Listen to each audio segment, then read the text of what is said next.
اس میں کہ جاندار کی شبیہ بنانا جائز نہیں ہے.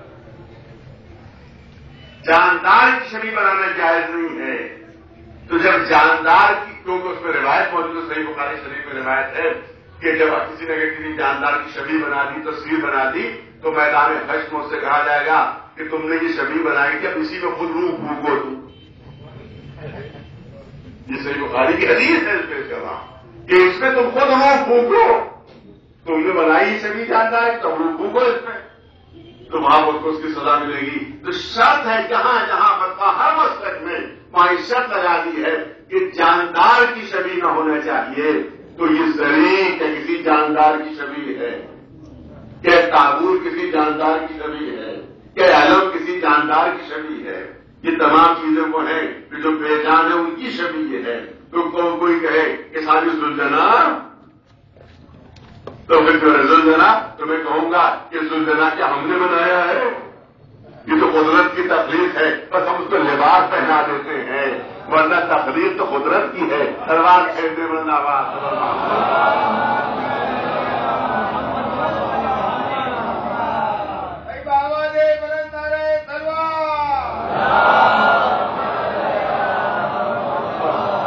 موضوع بہت وسیع ہے اور باتیں بہت ہیں، اور زیادہ نہیں چاہتا کہ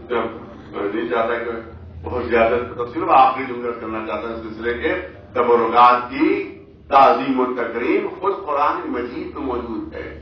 تابوت سکینہ کیا تھا کہ جس کے لیے حکم دیا جا رہا ہے کہ دیکھو یہ ملائکہ اس کو اٹھائے ہوئے ہوں گے اپنے کاموں پر. جناب طالوت کے واقعے میں آپ کو یہ مل جائے گا تابوت سکینہ کا تذکرہ. تابوت سکینہ قرآن مجید میں تابوت کا تذکرہ موجود ہے، اور تابوت بھی وہ جس کو ملائکہ اٹھائے ہوئے ہیں. اور تابوت کے سلسلے میں موجود ہے کہ اس میں جناب موسیٰ کا عصا، جناب ہارون کا ماما اور ان کی جوتیاں ہیں. معلوم ہوا کہ کسی مقدس شخصیت کی طرف اگر جوتیاں بھی مصروف ہو جاتی ہیں تو ملائکہ ان کو اپنے کاندھوں پر اٹھائے پھرتے ہیں. ایک سلوات بھیجے برنامہ اور تذکرہ آگے ہم کو نظر کرنا چاہتا ہوں. اسی میں تفسیر ثعلبی یہ بہت مشہور تفسیر ہے. اس میں درج ہے کہ اسی میں ایک یاقوت کی تصویر ہے. شاید پہلی مرتبہ کرو، پوری توجہ ہے. اسی میں ایک یاقوت کی تصویر ہے. یاقوت ہے، اس میں ایک تصویر نورانی بنی ہوئی ہے. ایک شخصیت حالت نماز میں ہے، ایک شخصیت حالت نماز میں ہے، اور اس کے پیچھے ایک نورانی شکل کا جوان ہے جو ہاتھ میں تلوار لیے ہوئے ہے. تفسیر ثعلبی میں تذکرہ موجود ہے کہ اس کے نیچے نور کی تحریر ہے کہ یہ تصویر جو حالت نماز میں شخصیت ہے یہ آخری رسول کی ہے. پوری توجہ ہے، یہ آخری رسول کی ہے، اور ان کی پشت کے اوپر جو تلوار لے کر حفاظت کر رہا ہے یہ ان کا وسیع اور جانشین ہے، جس کا نام علی ابن ابی طالب ہے.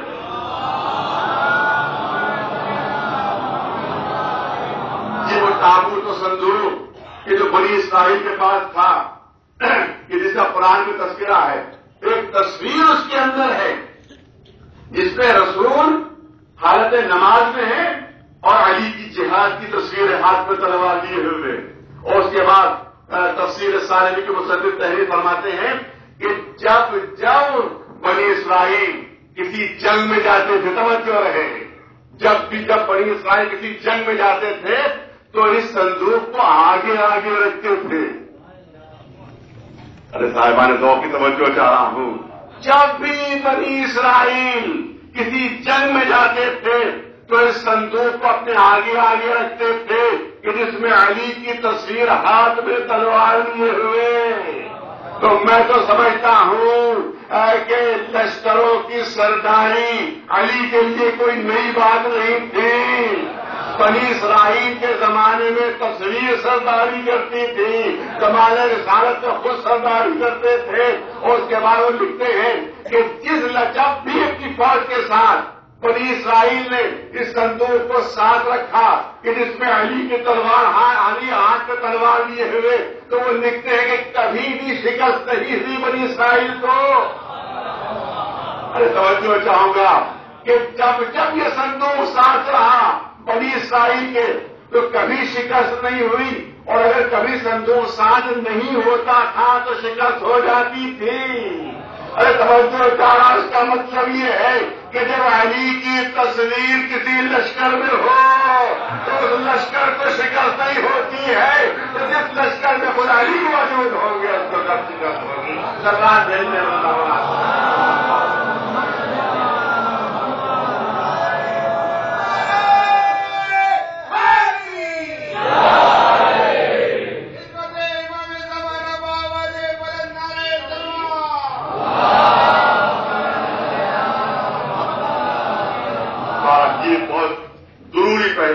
بچوں اور جوانوں تک پہنچنا ضروری تھے کہ بات جو آزاداری کے سلسلے میں باتیں کہی جاتی ہیں، تبادلات کے سلسلے میں باتیں کہی جاتی ہیں، کہاں تک درست ہے۔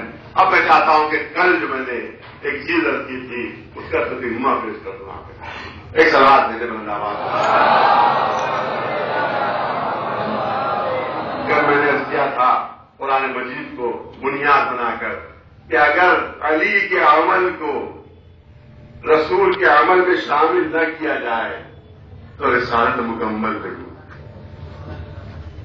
قرآن مجید میں کئی مقامات ایسے ہیں جہاں رسول اللہ کو جہاد کا حکم دیا جا رہا ہے، مگر کہیں خود رسول جہاد کرتے نظر نہیں آ رہے۔ ہر موقع اور منزل پر مولا علی ہاتھ میں تلوار لیے جہاد کر رہے ہیں، کیونکہ حکم یہ ہے کہ ذمہ داری ہم نفس پر ڈال رہے ہیں، لہذا نفس رسول کی حیثیت سے علی ہر جگہ جنگ کرتے نظر آ رہے ہیں۔ اور میں نے اس کے لیے کچھ حدیثیں آپ کے سامنے پیش کی تھی، میں چاہتا ہوں ایک حدیث کی تھوڑی سی تشریح آپ کے سامنے پیش ہو جائے، کیونکہ رسول اللہ نے سند دی ہے کہ یہ علی حرب کا حربی اور سلم کا سلمی، کہ علی تمہاری جنگ میری جنگ ہے اور تمہاری سلو میری سلو ہے۔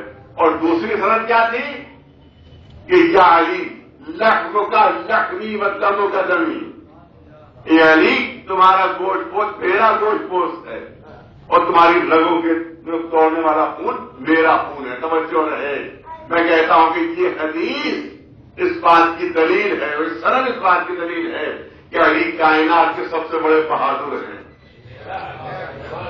علی کائنات کے سب سے بڑے شجاع ہیں۔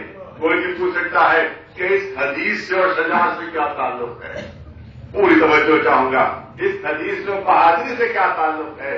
کیونکہ رسول اللہ سند دے رہے ہیں کہ یاری تمہارا گوشت پوست میرا گوشت پوست ہے اور تمہارے جسم میں دوڑنے والا خون میرا خون ہے، یہ ہے سند۔ اور میں یہ کر رہا ہوں کہ یہ سند اس بات کی دلیل ہے کہ علی کائنات کے سب سے بڑے بہادر، تو اس کے لیے ایک واقعہ پیش کرنا ہوگا، تب کہیں جا کر ربط پیدا ہوگا۔ جلال الدین السیوطی ان کی بہت مشہور کتاب ہے تاریخ الخلفاء، اس میں عبداللہ ابن زبیر کا تذکرہ کرتے ہوئے، کیونکہ 4-6 مہینے کی ان کو خلافت مل گئی تھی، لہذا خلفاء اسلام ان کا نام بھی درج ہے، لہذا ان کا تذکرہ کرتے ہوئے ان کی سوانح عمری لکھتے ہوئے اللہ میں جلال الدین السیوطی تحقیق کر رہے ہیں کہ زمانے رسالت میں ان کا سن 16-17 برس کا تھا، مگر بے انتہا کمزور و بزدل تھے۔ علامہ جلال الدین السیوطی تحریر کرتے ہیں کہ زمانے رسالت میں عبداللہ ابن زبیر کا سن 16-17 برس کا تھا اور انتہائی کمزور و بزدل تھے۔ ایک مرتبہ پلب رسالت میں بیٹھے ہوئے تھے اور رسول اللہ نے فرمایا کہ میں اپنے جسم کا خراب خون نکلوانا چاہتا ہوں، لہذا جراح کو بلایا جائے، جو پرانے زمانے میں پشت کے اوپر ایک رگ اس پہ نشتر دیا جاتا تھا جس کی وجہ سے جسم کا سارا خراب خون نکل جاتا تھا۔ لہذا رسول اللہ نے فرمایا ارے کیونکہ اس واقعے سے فائدہ اٹھانا ہے اس لیے بیان ہو رہا ہے۔ ارے سمجھ چاہوں گا کیونکہ فائدہ اٹھانا اس لیے بیان ہو رہا ہے، ورنہ ہمارا عقیدہ یہ نہیں ہے کہ رسول اللہ کے جسم میں خراب خون پیدا ہو سکتا ہے، کیونکہ خراب خون پیدا ہوتا ہے غذا کی بے اعتدالیوں سے، اور جو عادل حقیقی کا نائب حقیقی ہو اس کی زندگی میں کوئی بے اعتدالی نہیں آ سکتی۔ لہذا ہمارا حدیث پر عقیدہ نہیں ہے، مگر کیونکہ فائدہ اٹھانا ہے اس لیے بیان کی جا رہی ہے۔ لکھتے اللہ میں جلال الدین السیوطی کہ اوپر سے رسول میں بیٹھے ہوئے تھے. رسول اللہ نے فرمایا کہ جراح کو بلایا جائے تاکہ فرض کھلوائی جائے اور اپنی جسم سے خراب خون میں نکلوانا چاہتا ہوں. جراح آتا ہے, جراح رگ میں نشتر لگاتا ہے, خراب خون بقول جلال الدین سیوطی رسول اللہ کے جسم کا خراب خون اس رگ سے نکلنے لگتا ہے. ایک برتن جلدی سے لایا جاتا ہے, اس برتن میں خراب خون جمع کیا جاتا ہے. اور ظاہر ہے کہ کمزور بھی تھے, تڑکے سے بھی تھے, کمزور بزدل بھی تھے, لہٰذا کوئی اہمیت نہیں تھی, لہٰذا کام وہی تو دوڑا دوڑا کے لیا جا رہا تھا. یہ ہوتا بھی گئی تب بزرگ موجود ہو, گئی بچہ ہو تو سارا کام چاہے اس سے لیا جاتا ہے کہ صاحبزادے یہ دوڑ کے کام کرو, پانی لے آؤ, یہ لے آؤ. تو اسی طرح سے ان سے بھی کام لیا جاتا تھا. تو جب وہ برتن بھر گیا بقول جلال الدین سیوطی رسول کے جسم کے خراب خون سے جو برتن بھر گیا تو ان کو دیا گیا کہ باہر پھینک آئیے, باہر پھینک آئیے. جلال الدین سیوطی لکھتے ہیں کہ یہ جب پھینکنے گئے باہر تو بجائے اس کے کہ پھینکے پورا وہ خون خود پی لیا اور نوش فرما لیا.